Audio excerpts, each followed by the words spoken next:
So can you guys talk openly about the way that the behavior analysts communicate with you about what we're doing and what works, how you feel about that, maybe some experiences with it? Sure. Something we had talked about before was Jargon, right? Yeah. And I think definitely getting into this was overwhelming. We talk about the alphabet soup of acronyms and everything else that we're faced with. And then, as parents, we still have to be able to say, wait, what does that mean? But that takes a while for us to develop that. We don't want you looking at us like we're stupid, like we don't know what we're doing, And, we're having to raise this child. Like, we definitely don't want you to think we don't know what we're doing. So, so you're a behavioral analyst. Like, you come into a home and you look at a person and you determine what they need and how to change a behavior and how to enforce a behavior and to get the results that you want. We'll do the same thing with the parents when you walk in. Understand the environment. Like, okay, so this parent is at this point in their journey as a parent. They may be their first child. They don't even know how to raise a kid, let alone a child, with significant needs.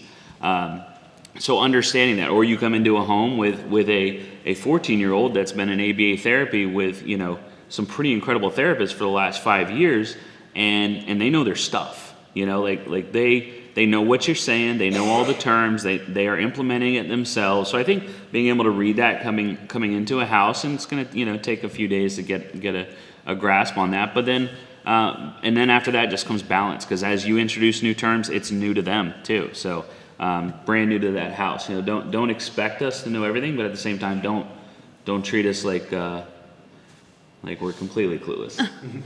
Well, and something to feed off of that. So at Abby's school, when she gets new therapists, they typically do a new therapist every year. And so they always say, don't get offended when the Mosses start asking questions. It's not that they don't trust you. Or Vesa calls you names. It's not that they don't trust you. They just want to know so that they can implement it at home. Not every family is going to be like that. But don't always take offense, because we have had therapists that are like, they're questioning everything that I do. Well, it's not everything that you do. Like, we want to know, why are you having Abigail do that? What is the ultimate goal? And what do we need to look for? Because we don't want to mess up what you've already done. So that's why we like to ask a lot of questions. But it's funny because we do know a lot of the terms, and then our therapist will throw one at us like she did the other day. And I was like, what? What is that?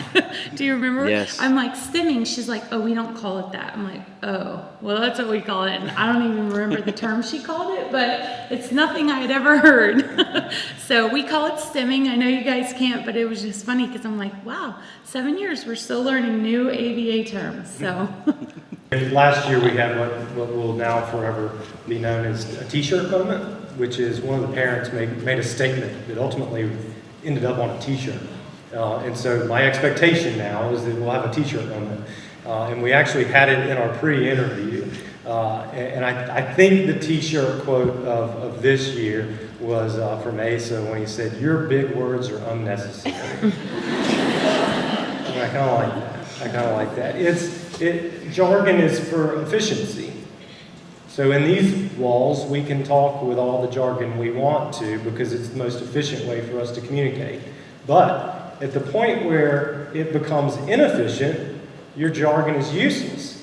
So if you end up having to explain what you just said because you just used a jargon term, then it becomes inefficient. Unless they ask, what's this Mandan thing you're talking about? Intro what? I think that's an important thing.